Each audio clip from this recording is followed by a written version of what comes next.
and music.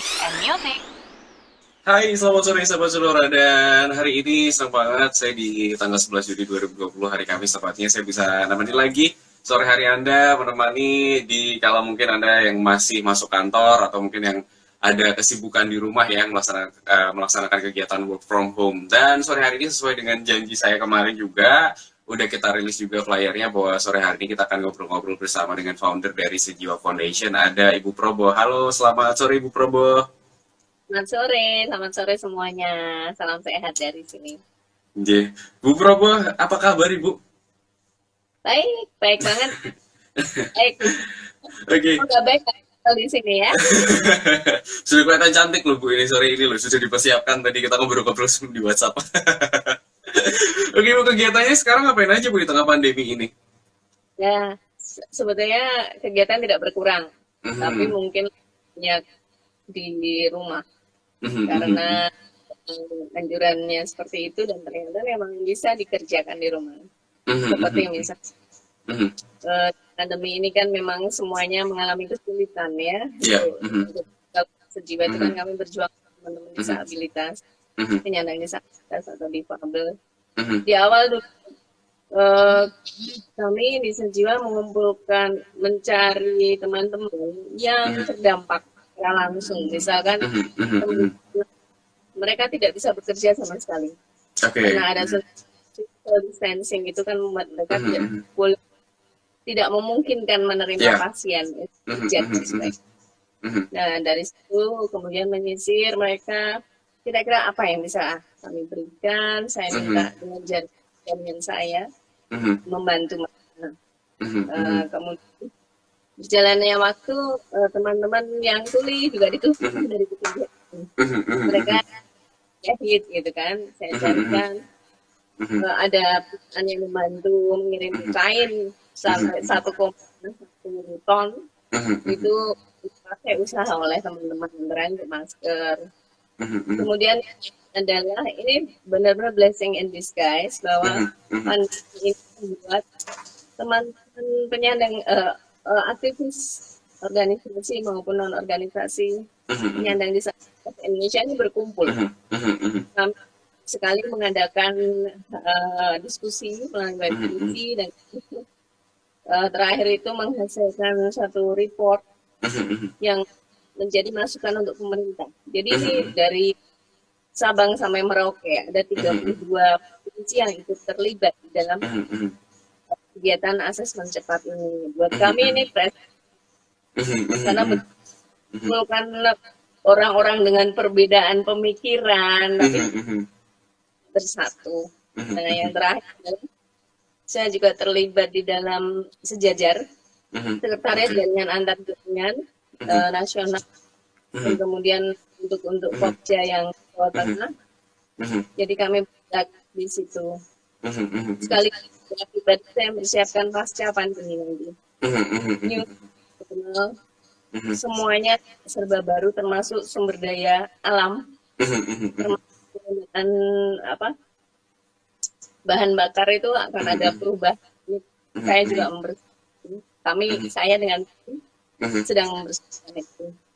Jadi tiap hari.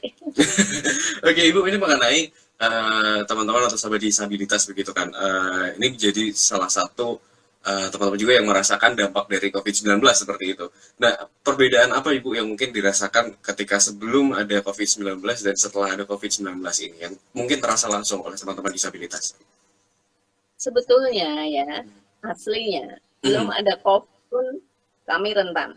Iya. Teman-teman yang disabilitas itu adalah kelompok rentan.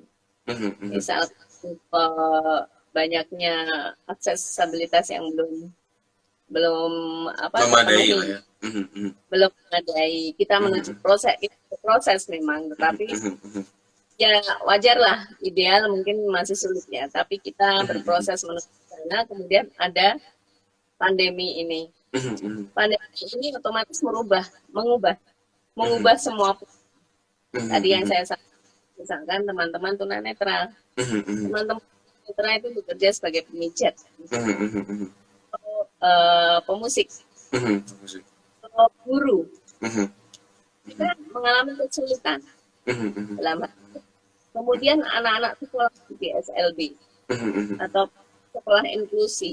mhm, mhm. Oke. Eh, Sekolah ini kalau di sekolah inklusi kan pakai online. Mhm, mhm, Tidak semua bisa menggunakan mhm, online. mhm. Misalkan anak tunanetra sekolah Iya. inklusi, sekolahnya online. Mhm, Itu mhm, mereka mhm, mhm, banyak sekali teman-teman apa namanya teman-teman tuli mhm, mhm, sekarang kan mhm, mhm. masih kan nutup Iya, mulut tuh. iya, Bagaimana mereka berkomunikasi itu juga iya. sebuah Sebuah sebuah halangan ya, Bu, masalah. ya, masalah ya. Mhm, mhm, Dan sebenarnya bisa kita kita buat solusi-solusinya, tapi mhm, memang mhm, mhm. bersabar. Pada Oke. pandemi Mhm. datangnya kan mendadak ya, Mendadak nggak aja, pakai je. Nggak apa. nggak pikir ya Je, harus je. diapain. Nah ini saya ini masker. Kalau seperti Oke. ini Aha. teman-teman tuh bisa lihat mulut saya. Oh, oh, je, je, ya, ya, ya, ya, ya. Mhm, mhm, Kalau mhm. nggak tutup, ini ngomong apa nggak ngerti Je, nggak. je, je, je, je. Laras, laras. Contoh Aha, aha, aha. sementara pekerjaan atau yang lain juga Mhm. terkena misal transportasi, Transportasi, oke. bisa Mhm, sembarangan naik transportasi sekarang gitu kan. mhm, mhm, Jadi mhm. masih diri sekali pergi dengan Mhm. memakai saya jadi punya langganan Grab. Maaf, Ah, lain. oke. Online, oh, ya. Biasa Mhm, mhm. Nggak apa-apa. jadi kalau bisa saya minta diantar. Kalau enggak ya Ah, kayak oke, oke. Tapi berarti mobilitas mobilitas dari Bu Prabu sendiri sebenarnya ini masih masih masih lumayan sering juga untuk keluar rumah ya, Bu, ya, sebenarnya? enggak. Enggak Mas ya? paling minggu 1 2 kali saya keluar rumah. Kalau dulu kan sehari bisa 6 kali. Itu nanti ada yang ingin saya bahas sih, Bu, mengenai bertemu dengan tokoh-tokoh penting di Kota Semarang. Tapi sebelum itu, saya ingin membahas mengenai Bu Prabu ini kan sangat vokal begitu dan juga sangat terlihat perjuangannya untuk kesetaraan teman-teman disabilitas itu. Salah satunya adalah bekerja sama dengan pihak kampus yang salah satunya di sini adalah Universitas PGRI Semarang gitu. Mungkin ini bisa diceritakan seperti apa, Ibu? Dengan Universitas PGRI kami Mhm, baru MOU, mhm, mhm, tetapi seperti apa belum terlaksana. mhm, mhm, Jadi mhm. sebetulnya sebelum COVID itu udah mau bikin. Kita sudah Ah, ketemu. oke. Terus Mhm, sekitar seminggu atau 2 minggu kemudian mhm. COVID dinyatakan resmi masuk ke Iya. Indonesia. Mhm, Jadi ya udah mundur dulu. mhm, Tapi mhm, saya sudah bicara dengan salah satu dosen di salah satu universitas negeri di Semarang. mhm, Kemungkinan setelah COVID berlalu mhm, atau dinyatakan memungkinkan, mhm, kami mhm, akan memberikan advokasi edukasi ke mahasiswa. mhm, Jadi mhm. kan siswa ini kan calon pemimpin bangsa. Iya, mhm, Mereka harus iya, paham apa mhm, permasalahan yang ada di masyarakat. mhm, mhm, Oleh iya, karena itu mereka harus di apa advokasi, diedukasi mengenai kelompok rentan yang satu ini seperti apa sih? mhm, mhm, mhm, mhm, Stigma yang muncul seperti apa? Kemudian mhm, mhm, apa yang harus dilakukan? Apa yang bisa mhm, direncanakan sama? mhm, Bagaimana mhm, cara teman-teman ini ikut terlibat di mhm, dalam mhm, uh, pola-pola pemikiran mereka? mhm, mhm, Seperti mhm. itu.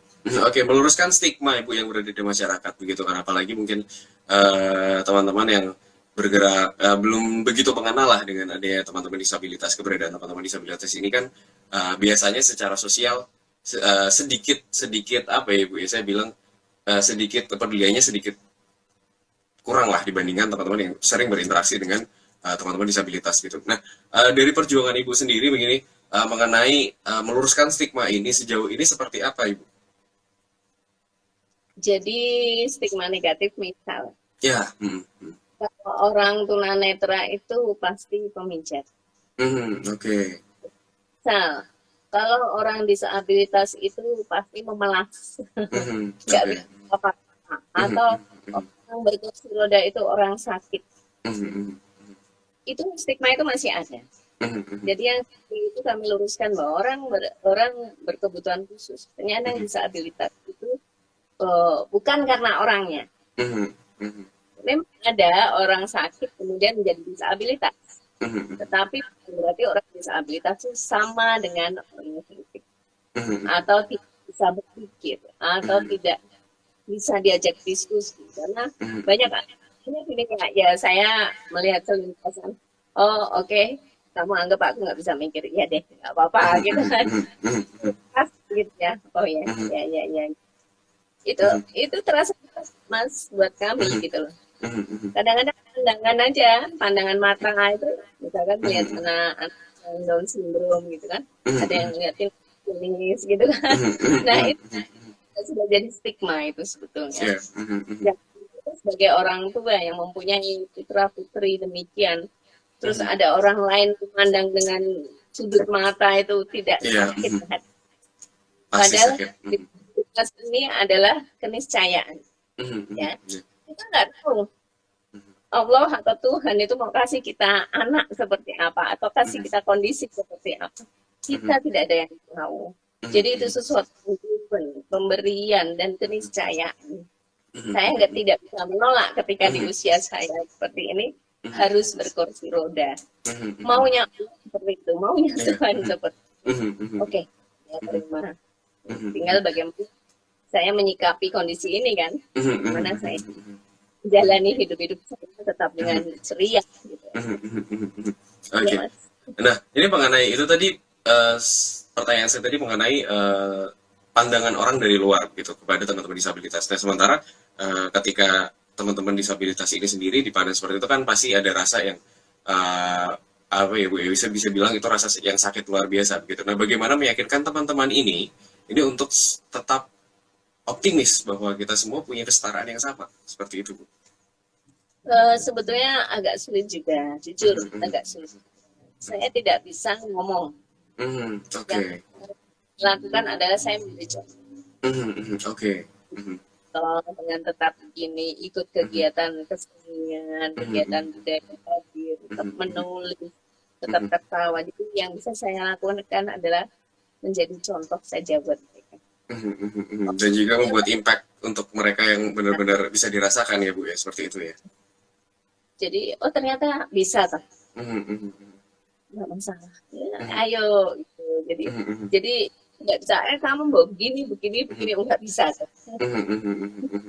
Itu saya kayak gitu juga Mas, karena bisa salah terima juga kan, dan tidak semuanya bisa melihat itu sebagai hal yang harus dikerjakan saat ini. Semua masing-masing punya penilaian sendiri-sendiri.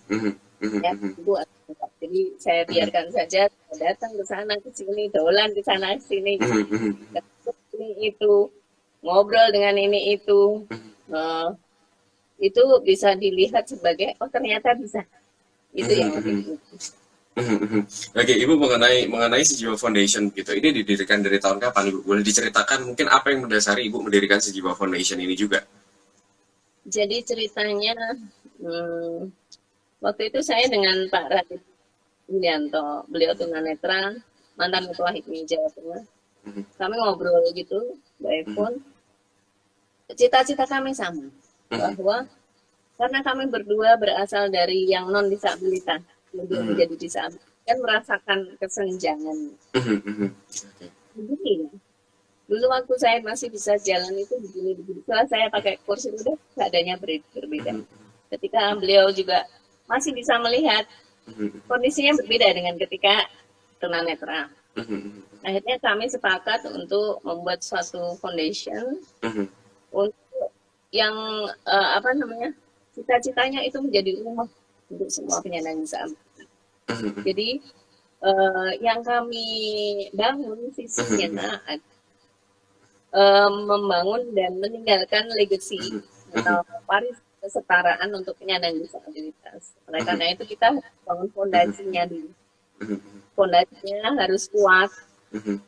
Kemudian pilar-pilarnya itu adalah kita membangun kerjasama dengan pihak-pihak yang harus mikir bareng. Kalau mikir sendiri tidak bisa, atau dengan satu atau dua pihak tidak bisa, tapi semuanya harus mikir bareng. Masyarakat, swasta, media, dan perguruan tinggi. Ayo kita bareng-bareng jadi satu, mikirkan disabilitas. Karena itu ada. Mhm, mhm, Itu mhm. ada, Mhm, dan mhm, itu mhm. adalah Mhm, keniscayaan. mhm, mhm, Gitu, Mas. mhm. Oke, Ibu, salah satu hal yang mungkin saya notice gitu ya, saya melihat dari Ibu di sini adalah keseringannya Ibu dalam membagi semangat positif untuk menjalani hidup seperti itu. Salah satunya juga melalui tulisan-tulisan cerpen ya. Dan saya juga tadi Masa sempat sempat membaca juga dari sebuah media yang mengatakan bahwa ternyata dari cerpen ini sebenarnya sudah pernah juga diangkat menjadi sebuah buku ya Ibu ya. berapa? Boleh diceritakan Ibu, mungkin awalnya apa sih yang membuat Ibu akhirnya membuat cerpen begitu dan kemudian terus untuk terus-terusan membuat semangat positif dan akhirnya dilirik sama sebuah apa stakeholder yang akhirnya mau untuk menerbitkan menjadi sebuah buku gitu. Mungkin bisa diceritakan Ibu. Itu sudah lama itu, Mas. Yang jadi buku, yang ini belum mau jadi buku.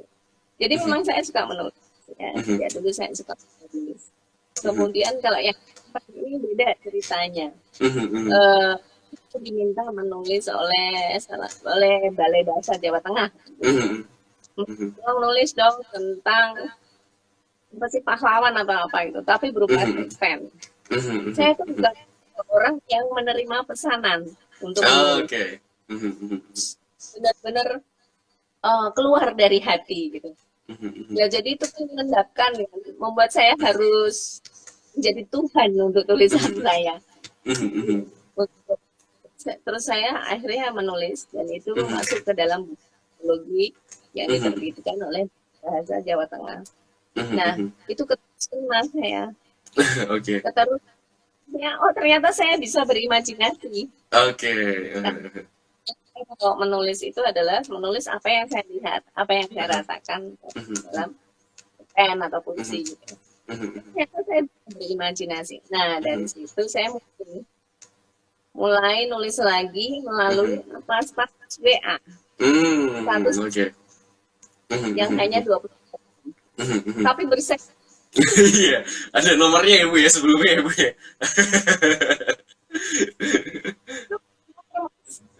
Jadi cerpen yang sekarang kayaknya ada yang kelima deh.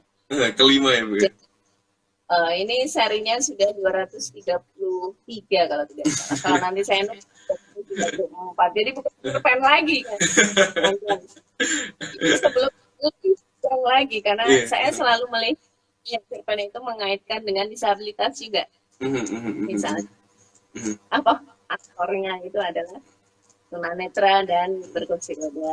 Yang dulu anak tuli, bagaimana penerimaan orang tua anak tuli karena kan tidak sedikit suami istri menjadi cekcok kemudian bercerai karena putra putrinya disabilitas banyak gitu seperti itu karena mungkin tidak terima atau istrinya tidak terima terus istrinya ditinggalkan bersama anaknya dia pergi sendiri itu kemudian juga jadi saya melihat melihat apa hal-hal yang terkait dengan sosial itu saya cerpen saya jadi malu ngomong cerpen. Tidak apa-apa Bu, maksudnya kan ini saya melihat ini sebagai sebuah sarana di mana ini bisa untuk menyebarkan sesuatu hal yang positif gitu untuk teman-teman semua, Ya, baik yang disabilitas maupun tidak begitu, di mana pada akhirnya itu bisa membawa kita untuk menikmati sebuah kata rasa bersyukur seperti itu Bu kalau menurut saya sih. ya, betul. Oke, oke, Ibu. Saya melihat gitu kan dari Instagram Ibu itu kayaknya moving terus ya Bu ya dari Semarang ke Jakarta kemudian kemana lagi. Sebenarnya ini juga ketika Ibu men-share ini juga sebenarnya apakah memberikan semangat positif juga pada teman-teman disabilitas dan juga memberitahu kepada teman-teman di luar sana bahwa ternyata ini loh aku juga bisa seperti itu atau seperti apa Ibu? Sebetulnya alasan saya awalnya itu sederhana. Saya kan Oke. tinggal sendiri di Semarang Mhm, ya, mhm, anak-anak mhm, di Jakarta. mhm, Itu kayak laporan harian saya. mhm, mhm. Jadi ibu Oke, hari ini hari ini di oke. sini hari ini. Tapi di dalam tulisan-tulisan saya pasti menuliskan hal-hal yang saya harap bisa Mhm, membangkitkan teman-teman. mhm, mhm, Misal mhm, kemarin wafat itu sebelumnya Mas Agung, Pak Agung itu di RUT PTPN 14 Makassar. Sebelumnya kan salah satu dokter di RNI Raja Wali Nusantara Indonesia. Saya baik dengan beliau ketika saya ke Jakarta. Mas aku di Jakarta, oh ya Mbak kesini ke kantor. Datang ke kantor, kita obrolkan apa? Perjuangan saya tentang jadi beliau kakak kelas saya mengikuti Facebook saya, terus saya itu iya perjuanganmu Mbak gitu. Nah saya bantu untuk berjuang, akhirnya jaring saya semakin luas. Dengan saya lebih suka dibantu untuk berjejaring, bukan ya dengan berjejaring, pemahaman mereka bertambah dan sebagainya, itu yang saya harapkan. Itu yang saya lakukan kemana ke ini, ketemu sama ini juga. Lebih saya bicara tentang perjuangan ini. Nah ini menarik Ibu, menarik. Seperti saya melihat gitu kan di Instagram Ibu ketika bertemu dengan tokoh-tokoh di Semarang maupun tokoh-tokoh di luar Semarang begitu untuk mendiskusikan mengenai teman-teman disabilitas ini. Sebenarnya respon mereka seperti apa Ibu sebenarnya? Umumnya positif Mas dan menyambut baik. Karena apa? Maaf ya, saya tidak hanya mau berhenti pada kritik. Saya harus memberi solusi. Hanya salah itu nggak benar itu, nggak boleh. Kalau saya harus bisa memberi solusi yang terbaik sesuai dengan kebutuhan misalkan pemerintah. Pemerintah ada keterbatasan anggaran nih. Oke Pak, kita lakukan begini, yang begini saja. Ya, alhamdulillah mereka bisa menerima. Misalkan dengan swasta, ini begini mereka. Saya paham, misalkan CSR atau apanya, atau misalkan tenaga kerja disabilitas, bahwa teman-teman itu yang level pendidikannya tinggi itu MBS D3 itu masih sedikit. Kita bagaimana caranya? Saya nggak mau menyalahkan. Mas. Tapi beri solusi itu harus mikir. Betul sekali. Ibu, begini saya juga sempat melihat postingan dari Instagram Ibu itu mengenai kerjasama bersama dengan Bappenas RI, seperti itu ya. Yang kemarin baru saja nih diresmikan begitu. Ini boleh diceritakan Ibu sebenarnya ini movement untuk di bidang apa dan juga menuju ke arah mana ini? Jadi begini Mas, sewaktu pandemi masuk ke Indonesia, jadi sekitar minggu kedua, teman-teman aktivis jaringan organisasi penyandang disabilitas Indonesia ini berkumpul di dalam web. Kemudian kita diskusi, akhirnya ayo kita bikin asesmen cepat dampak COVID terhadap, waktu itu masih corona ya. Masih corona. Belum COVID-19 lah yang itu kan. Dampak corona terhadap penyandang disabilitas Indonesia. Ya udah mulai pertanyaan, kuesioner dan sebagainya. Yang mengerjakan tidak cuma 1-2 orang tim gitu. Dan tidak hanya di Jawa. Dan Indonesia ada. Dan data, ada yang tunanetra, ada yang tuli, macam-macam. Ternyata semangat inklusi kebersamaan itu muncul. Ada dan teman-teman yang non disabilitas juga membantu. Jadi teman-teman dari kompak itu nggak ada yang disabilitas, tapi mereka jago dalam analisa data. Mereka datang membantu analisa. Kebetulan saya koordinator klaster ekonomi. Banyak data yang saya terima mumet saya. Ada ini dikaitkan, saya pivoting, ini kan seberapa banyak yang harus saya lakukan. Teman-teman dari data mengumpulkan tangan, Bu, kami bisa bantu. Oh iya Mbak, tolong. Nah, setelah mereka juga bantu itu, kemudian kita buat laporan juga bersama-sama. Nah, kemudian laporan itu kemarin disampaikan ke Bappenas RI. Jadi harapannya itu menjadi batu pijakan pemerintah dalam mengambil keputusan untuk tindakan selanjutnya terhadap penyandang disabilitas. Dan satu hal yang penting adalah bahwa penyandang disabilitas bisa menjadi subjek. Oke. Kan sesuatu bisa menjadi pelaku, tidak hanya menjadi objek. Sebenarnya Undang-Undang Nomor 8 tahun 2016 ada penyandang disabilitas yang menjadi subjek dalam pembangunan. SDGs juga mengatakan bahwa kami harus menjadi subjek dalam pembangunan. No one leave behind. Kami harus mengenai ceramah.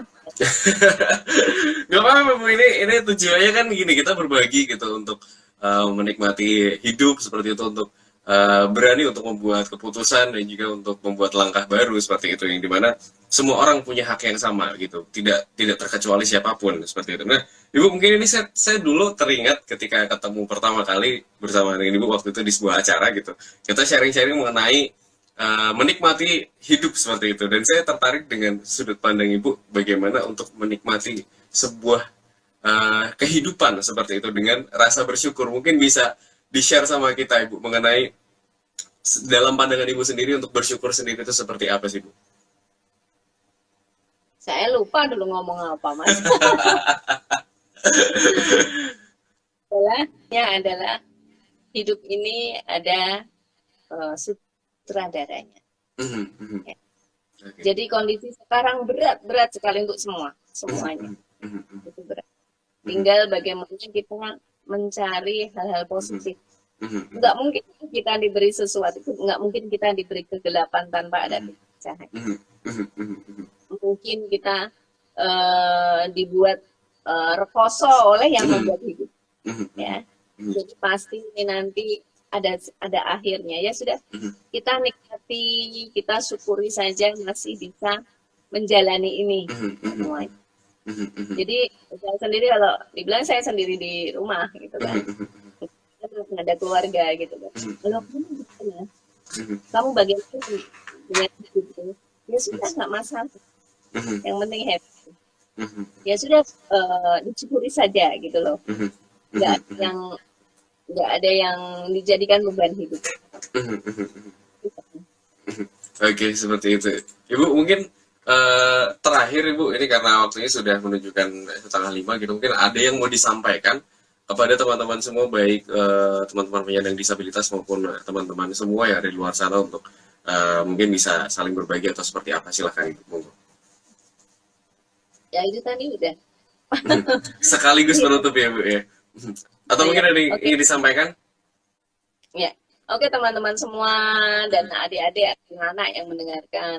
Tidak ada yang tidak mungkin yang bisa kita lakukan. Kalaupun ada halangan, itu memang harus ada halangan supaya kita menjadi lebih kuat. Jadi dalam menghadapi COVID ini pun jangan nangis, jangan merengut, tapi tetap senyum supaya jalannya itu terbuka di depan kita. Kalau kita marah, kalau kita kesal, akan menutup hati kita, menutup mata kita untuk melihat cahaya lilin di depan.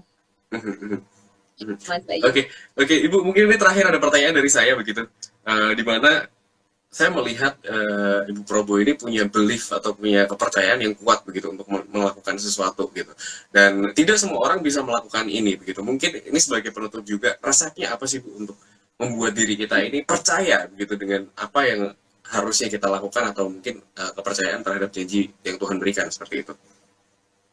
Nomor satu adalah asal perbuatan itu baik, saya yakin akan bisa saya lakukan. Yang nomor dua adalah